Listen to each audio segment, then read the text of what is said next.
প্রথমেই বলি, আজ মিষ্টুর প্রথম নাচের পরীক্ষা। ওকে কেমন লাগছে জানাবেন এবং সবাই আশীর্বাদ করবেন যেন এগিয়ে যেতে পারে এবং ভালো পরীক্ষা দিতে পারে।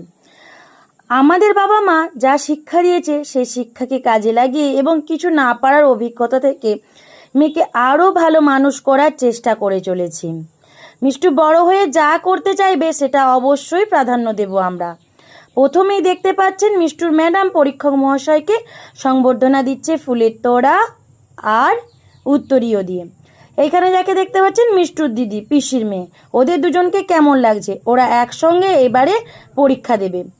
পরীক্ষা শেষে সবাই মিলে একসঙ্গে ছবি তোলা হচ্ছে। ম্যামের সঙ্গেও ছবি তুলেছে ওরা। ম্যাম সবাইকে জিজ্ঞেস করছে কেমন পরীক্ষা হয়েছে। সবাই তো বলছে ভালোই পরীক্ষা হয়েছে। তবে আমি বলবো ভালো খারাপ মিশিয়েই পরীক্ষা দেবে এবং এগিয়ে যাবে সবাই। শেষে বৃষ্টিতে ভিজতে ভিজতে আমরা বাড়ি ফিরছি সবাই মিলে। মিষ্টুর নতুন জুতো কিনলাম আর কিনে বাড়ি ফিরছি, মিষ্টুর বাবা আনতে এসেছে। এইভাবেই আমাদের দিনটা কাটলো। কেমন লাগলো এই ব্লগটা অবশ্যই জানাবেন।